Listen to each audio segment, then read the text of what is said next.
no Congresso, e para quem não sabe, é porque a Constituição brasileira, no seu artigo 5º, cláusula pétrea, o que é uma cláusula pétrea? Ninguém pode mudar nunca, só uma outra Constituição, no seu artigo 5º diz, o direito à vida é um direito fundamental. Só que teve um probleminha, eu fui pesquisar isso. Em 88, quando a nossa Constituição foi aprovada pelos parlamentares, a ciência não tinha resposta para o mundo de quando começa a vida, a origem da vida que o Hugo falou muito bem. Hoje tem. Ninguém pode negar hoje. Eu não discuto esse assunto sob a ótica da política, da economia, da religião. Nunca toquei nesse assunto em nenhum dos mais de 200 debates já participei. Nunca toquei no assunto religioso nem espiritual, que é enorme, são enormes os argumentos. Eu só uso argumentos científicos. Não vou cansá-los também. Não quero cansá-los com informações técnicas. São facilmente encontradas na internet hoje. A ciência evoluiu de 88 para cá e por uma razão muito simples. Não esqueça que em 2003 o mundo descobriu uma coisa que não sabia. O mundo fez a descoberta do nosso DNA. Temos que lembrar isso, 2003. O DNA, todo mundo sabia que tinha essa matriz, mas levamos muitos anos para a ciência, então agora sabemos qual é o nosso DNA. E quando é que forma o DNA desse ser humano? Quando? Esse momento é mágico. Assistam na internet, hoje tem imagens lindas sobre isso, está tudo mais fácil. Eu estou citando a parede, mas não tem nada. É a minha mente. É a minha mente que está aqui, ó, plastificando isso, plasmando. Momento mágico, que coisa linda. A mulher tem mais ou menos 2 trilhões de células no seu corpo, mulher adulta, em média. O homem também. No momento mágico, em que a mulher ovula e aquele óvulo começa a viajar para ir em direção ao útero, e são alguns dias de viagem, poucos dias, e que o homem libera. E aí, veja como o Pai foi injusto para nós, homens. Nós somos injustiçados perante o nosso Deus. Deu à mulher, só a mulher tem esse direito cósmico de ser cogeradora da vida. O homem, não, ele tem que liberar trilhões de espermatozoides, insignificantes espermatozoides, para um deles, numa viagem louca, desenfreada, chegar na frente como se fosse um corredor de Fórmula 1 para tocar no óvulo. Uma única célula só a mulher libera. Uma. O homem tem que liberar trilhões para uma das células. Mas uma toca. E quando toca, vira. É menos de um segundo, gente. É menos de um segundo. É menos do que a velocidade da luz. É mágico. Porque naquele momento em que você falou do zigoto aparecer do ovo, esses termos científicos que não interessam, naquele momento forma-se, olha que lindo, o óvulo tinha um DNA. Só da mulher. O espermatozoide outro, mas naquele momento, naquela fusão, surge um novo DNA, naquela nova célula que começa a se dividir e ninguém controla isso. Ninguém controla. Ninguém controla. E aí, daqui a alguns dias, aquela célula vai se fixar no útero e aí nós já sabemos a história toda. O Uruguai fez o que a maioria dos países que legalizou o aborto no mundo fez. Portugal fez depois de 2 plebiscitos. Portugal foi o último país da Europa. A maioria já legalizou o aborto. Estados Unidos o fez pela via jurídica na década de 70. Os Estados Unidos é dividido ao meio, a sociedade é dividida até hoje. O Partido Republicano a favor da vida e o Partido Democratas contra a vida, a favor do aborto, enfim. Mas o Uruguai fez o que a maioria fez, uma estupidez, uma ignorância hoje inaceitável do ponto de vista científico. O aborto está liberado até a 12ª semana de gestação. O projeto que o Hugo se referiu do PT começou a tramitar na Câmara, promovido pelos deputados do Partido dos Trabalhadores, em 1991. Era o projeto 1135, que visava legalizar completamente o aborto no Brasil. Tão polêmico esse assunto é, tão polêmico é que ele levou 15 anos tramitando sem entrar em pauta no Congresso, pela sua polêmica, assunto controverso. Mas em 2005 entrou. Em 2005 foi pautado pela primeira vez e havia um interesse antes do mensalão. O mensalão estourou meses depois, antes do mensalão. Interessante isso. O PT com força total no Congresso. Ampla coalizão, governo Lula com alta popularidade e a bancada do PT, tirando a minha posição, toda fechada. ampla maioria. O aborto ia ser legalizado em 6 meses no Brasil. Pouca gente sabe disso. 2005 aconteceu isso. Eu tinha entrado no PT há 15 anos. Militei nesse partido por 15 anos. Por que eu escolhi esse partido? Eu, pelas minhas convicções aí espirituais, pelo que eu me conheço, pelos meus princípios, que eu não abro mão por nada nessa vida. Eu entrei no partido, de todos que eu li, escolhi o PT, quando me elegi vereador pela primeira vez em 96, depois fui eleito estadual em 98, federal em 2002 e reeleito federal em 2006, sempre pelo PT, até 2006. Quando começou a minha crise com o PT foi em 2005. Por que eu entendo? Porque o partido PT era um partido diferente. Ele era diferente. O velho PT era diferente disso que está aí. Isso é uma degradação que está aí hoje.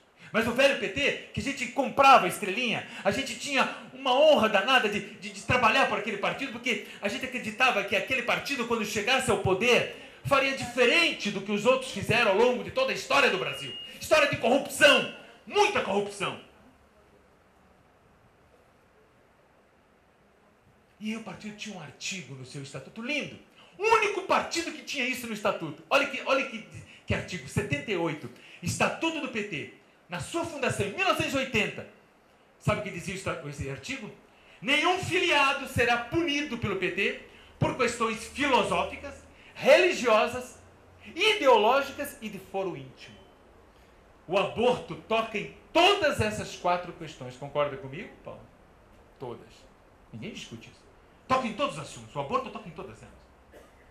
E aí, quando eu me contrapus, quando o PT resolveu relegalizar o aborto, disse, isso aí, parei tudo, meu mandato parou, virou de cabeça, segura tudo, interrompe tudo, isso aqui virou emergência, virou incêndio. Vamos cuidar só disso. Porque eu estou convencido espiritualmente, se o Brasil, que tem missão planetária no mundo, missão planetária no campo da paz, hoje, com os conhecimentos que nós temos na ciência, legalizar o aborto no Brasil seria um retrocesso semelhante a ter um karma igual da escravidão. Ou pior do que a escravatura, que nos marcou tanto a nossa história. O crime que nós praticamos contra os nossos irmãos negros que vieram transportados da África e foram tão machucados por nós durante tanto tempo. Esse Brasil perderia sua autoridade moral se hoje legalizasse o aborto. Primeiro país da América Latina a fazer, infelizmente, nosso vizinho aqui, Uruguai. Uma pena. Mas não pode comparar o Uruguai com o Brasil. Com todo o respeito que eu posso ter ao Uruguai, ninguém pode comparar o Uruguai com o Brasil. Com a dimensão que ele tem, com a responsabilidade que ele tem. Aí eu disse, isso não. O artigo então me dava segurança. Eu fui para cima, montamos, eu e Hugo e vários parlamentares, a frente parlamentar. Quando surge o Brasil sem aborto, que era a ideia, qual é o Brasil sem aborto? Está ali a blusa do Paulo, e está na internet, é um movimento que hoje é nacional, graças a Deus, está organizado em 20 estados, alguns mais, outros menos, com poucos guerreiros, poucas guerreiras, pouca gente ainda está disposta a carregar essa bandeira tão importante, mas o Brasil Sem Aborto surgiu para reunir os movimentos pró-vida, e a maioria, todos eram católicos, não. Eu sou espírita, no espiritismo não tinha nada, mas católicos tinham vários movimentos, mas eles não estavam integrados. Então a ideia era integrar para ter força, porque lá no Congresso, o Hugo falou bem, os abortistas são financiados por dinheiro de fora, e é fortuna, assim. Jandira Fegali aqui no Rio, ela teve suas campanhas patrocinadas por interesses lá de cima, que já vem desde a época de Henry Kissinger, que dizia nas suas doutrinas que o Brasil não podia crescer a população, senão ameaçaria os Estados Unidos. E o aborto tinha que ser implantado no Brasil para controlar a natalidade na década de 70. Preocupado com o Brasil virar potência. Está lá, esses são documentos oficiais do governo norte-americano. E até hoje a Fundação Rockefeller e a Fundação Ford patrocinam políticos da América do Sul que querem defender o aborto ganhando dinheiro. Agora os que defendem a vida, não. Tem que pagar o preço. Tem que pagar o preço. Eu não fui eleito agora em Salvador. Não fui eleito. Fui candidato a vereador. Depois de ter exercido 4 mandatos. Não fui eleito. Porque eu só conto com o voto consciente. Meu voto é conversando com as pessoas. Parecido com o que o Felipe faz aqui. Não tem problema. A luta tem que continuar. Com ou sem mandato. O mandato é secundário. E qual foi o entendimento que eu tive nesse dia? Eu quero voltar só esse dia para entrar no caminho final da minha conversa com vocês. Eu vou contar mais 2 coisas. Mas primeiro, essa minha experiência pessoal do PT que eu preciso registrar aqui. Até porque aqui eu estou sentindo. E eu senti, viu, Felipe? Senti isso. E quero te dizer aqui nessa mesa. Não tenha medo da verdade. Não deixe de usar nunca a verdade. Mesmo que a verdade machuque alguns. Que se sintam ofendidos outros. Porque eu estou vendo que o outro lado aqui, que é do PT, que o PT hoje virou uma instituição assim, tudo vale pelo poder. Joga-se na lata do lixo a ética, os escrúpulos. É pelo poder, vale tudo, até matar! Vale. Alguém esqueceu aí dos assassinatos todos que estão aí. Não estou nem falando do mensalão, isso aí é fichinha. Isso é um pedacinho da corrupção que o PT virou. Banho, mar de lama. Ainda tem gente boa lá, mas é pouco. A maioria não presta. Que ficou lá. Se tiver alguém do PT aqui, me desculpe. Eu estou falando de conhecimento de causa. E eu estou vendo muita mentira contra você, muito ataque leviano, muito jogo sujo. É o normal. Você tem que fazer aquilo que o Paulo sempre disse. Não agora o seu pai. O outro Paulo lá. Tem que fazer o bom combate. Bom combate, firmeza. Firmeza com serenidade. E eu quero crer, Felipe, que aqui a gente possa ter esse sonho realizado, viu, Paulo? Quando eu aceitei seu convite, eu falei para minha mulher que eu tive que cancelar 2 compromissos que me doeram muito na minha alma, você sabe, né? 2 compromissos espirituais importantes que eu tinha no fim de semana na Bahia. Eu disse, eu vou lá com uma esperança tão grande. Quem sabe Niterói não vai ser essa primeira experiência de uma cidade implantar com dinheiro, ó, isso aqui de dinheiro, é ridículo. Políticas pró-vida. Ninguém quis fazer isso até hoje. Nenhum prefeito. Está interessado em outras coisas. Não é que não são importantes. Tapa-buraco é importante, sim, gente. Né? Mas o que é mais importante? Tapa-buraco? Ou garantir que as pessoas tenham vida digna? E para ter vida digna, tem que ter direito à vida. Então, bom, a minha experiência no PT foi assim, para ser bem breve. Bem breve. Que eu, quando mergulho numa coisa, eu sou apaixonado. Aí, me desculpa, eu sou apaixonado. Nesse assunto, eu prefiro errar por excesso do que por falta. Então, o que eu fiz? Jaime, que é o vice-presidente do Brasil Sem Aborto, um dos fundadores, meu amigo pessoal, que era meu chefe de gabinete, disse, Jaime, essa atitude que eu tomei, até o Jaime, que é um grande defensor da vida, disse, Bassuma, você está sendo radical, não faça isso, isso é um exagero. Jaime, nós vamos perder. O aborto vai ser legalizado, eu tenho que fazer tudo que está ao meu alcance. E vou fazer tudo. Só não vou ser violento, só não vou mentir, só não vou agredir, mas vou fazer tudo que está ao meu alcance no campo da minha ética, da minha consciência. E sabe o que eu fiz daí? Vários parlamentares, pouca gente sabe disso, mas o aborto não foi legalizado no Brasil porque numa sessão histórica, a que levou mais tempo no Congresso Nacional, 6 horas e 22 minutos, no dia 7 de dezembro de 2005, a Comissão de Seguridade Social e Família, por um voto de diferença, não passou o aborto. E sabe por que não passou por um voto? Vou dizer agora o que eu fiz. O que eu fiz que eu estou agradecendo a Deus até hoje. Essa pessoa não me cumprimenta até hoje. Era do meu partido. Deputado federal, hoje prefeito de uma das maiores cidades da Bahia. Vitória da Conquista na Bahia. Guilherme Menezes, deputado federal, médico e católico, fervoroso. Médico e católico, médico e católico. Olha bem. Na comissão atuante, um deputado bom, um deputado sério. E do meu partido, meu amigo. Eu na comissão, ele estava defendendo a legalização do aborto. Eu disse, mas Guilherme, o que é isso, Guilherme? Você com todo o seu conhecimento, você é médico. Bassuma, mas o partido, sabe como é que é as coisas do partido, esse negócio das mulheres, tem que ter o direito de ser. Aquele discurso que você já falou que eu não vou repetir. Ele disse, pois então, Guilherme, é o seguinte, estava faltando semanas para a votação, chegando o dia dele. E eu mapeei lá, a gente mapeou e disse, ó, tá perdido, nós vamos perder. Eles, que se vencesse ali, Hugo, na CCJ era automático, e o presidente da Câmara, totalmente favorável, ia votar em... Você sabe disso, sabe como é que é? Quando o governo quer lá no Congresso, as comissões andam em um dia. E pauta e volta e não dá tempo do povo fazer nada. Agora, quando não quer, aí leva anos. O Estatuto da Criança e Adolescente levou 10 anos. O Estatuto da Mata Atlântica levou 15 anos. Quando não interessa, do idoso levou 12 para votar. Aí demora. Aí tem que ser o povo lá. O ficha limpa só saiu porque o povo se mobilizou e botou 1 milhão de assinaturas. Senão não passava nunca no Congresso. Não passava, ele sabe disso. Não passava. Ficha limpa, uma coisa básica. Mas daí, eu disse, Guilherme, você vai votar contra... Vou, Bassuma, vou... Aí disse, sabe o que eu vou fazer? Ameacei.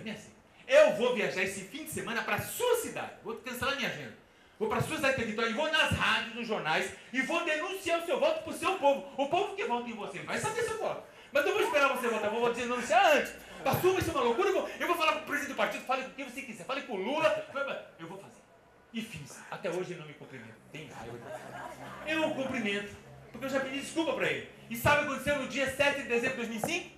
Guilherme de Menezes sumiu, o deputado mais atuante que nunca faltava à comissão, não foi para a comissão, ninguém achou ele em casa, nem no celular, só apareceu no dia seguinte. Ele sumiu de Brasília no dia da votação. Não quis se comprometer nem com um lado nem com o outro. E aí não passou por um voto, um votinho. Nesse dia eu fui andar, quem conhece Brasília conhece lá o Parque Sara Kubitschek. Aí eu fui dar minha caminhada, era 2h30 da tarde, lá tem muitas árvores. Aí terminou a sessão, depois 6h20 eu fui orar. Nesse dia eu fui orar. E essa foi uma das orações mais lindas da minha vida. Porque até esse dia eu me questionava nas minhas meditações, por que a vida me arrastou para a política? Porque eu nunca planejei. Diferente do Felipe, que tem vocação política desde os 9 anos de idade, o Paulo me contou a história e fiquei impressionado. Ele é um espírito que já traz a política na veia, a grande política. A política lá dos grandes do Aristóteles, do Platão, do Sócrates. Não essa política medíocre, mesquinha, dessa turma que está lhe ofendendo. Não! Você não vai ser atingido por isso. A grande política. Do Rui Barbosa. Desse. Vale a pena, esse vale a pena. Aí nessa minha oração eu disse, meu pai, hoje eu recebi a resposta. Porque eu me questionava, por que eu fui arrastado? Porque eu era marginalizado no PT, esse meio político. Eu disse para Paulo, eu sou muito mais ermitão do que um ser de relações públicas. Eu gosto muito de ficar no meu cantinho, lendo, estudando. E a política exige isso, contato com gente o tempo todo. Isso não é meu perfil. O que eu estou fazendo na política? Por que o pai me enfiou nisso?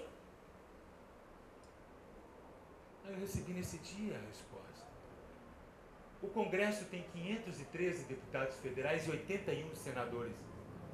A maioria é omissa nesse assunto e não adianta a frente, ele sabe muito bem. A frente parlamentar tem 220 assinaturas. Frio! Não funciona na hora H que você precisa de mobilização. Você conta com 3, 4, é verdade ou não é? O Hugo é um dos que atua. Mas são poucos. Os que botam a cara assim, ó, para apanhar. Que não quer, a maioria não quer. A maioria... Não, eu assino. Onde é que está aqui? Eu assino. Ou então na internet. A internet é fria. Agora, ir para a rua, fazer sua parte, poucos têm essa coragem.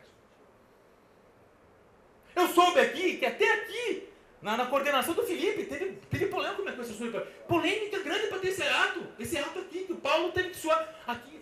É normal, é um assunto polêmico, sempre será, mas é o assunto mais importante que um político pode ter na sua vida. Se não tiver isso, esqueça o resto, o que adianta? O que adianta você não cuidar da vida daqueles que não têm direito a se defender, que é o único? É o crime mais violento, mais bárbaro, mais covarde, é matar um ser que não pode se defender, que é a criança que está para nascer e que quer nascer. Ou alguém pode perguntar para ela se ela quer se suicidar. Então esse dia eu entendi, o pai me colocou porque bastou um parlamentar lá, mas tinha que mergulhar, porque está protegido por cima. Aí é por cima, ali não é pelo mundo, é por cima, para fazer a diferença, e a gente não conseguiu, e hoje não consegue mais. Porque tem isso aqui, ó, vocês estão aqui. Hoje não é mais 1, 2, 3. Igual a Paulo, tem vários aí pelo Brasil, tem lá, eu vou contar meu último caso para encerrar agora, o último caso que eu vivi essa experiência em Rio Branco. Um amigo meu, o único amigo meu rico que eu tenho na vida, sempre digo, azar seu, que todos os meus amigos são pobres, pobre que eu falo de dinheiro, né? Então minhas campanhas são muito pobres. Esse é meu único amigo que me ajuda na campanha, que é o único que não me cobra nada, que eu nunca aceito de dinheiro para fazer barganha. Nunca, eu podia hoje, quem já foi 8 anos federal podia ficar rico se quisesse. Eu tenho a casa que eu moro com a minha família. Hoje estou desempregado. Estou pensando em me retirar para o interior, para montar um negóciozinho para saber. Renunciei à aposentadoria especial para deputado por razões éticas. Em 2002 podia. A primeira coisa que eu fiz foi lá, minha família foi contra e disse, eu não posso aceitar uma coisa que eu acho que é injusta. Hoje não pode mais, aposentadoria especial. Mas naquela época eu podia, eu renunciei.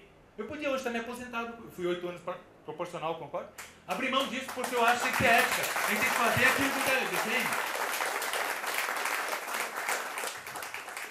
Então eu vou contar esse caso. Eu fui para Rio Branco patrocinado por esse meu amigo. Olha, para chegar em Salvador de avião em Rio Branco, são 9 horas de voo. É uma dificuldade, né? De avião, imagine de outro meio. Hein? Tá aqui um outro...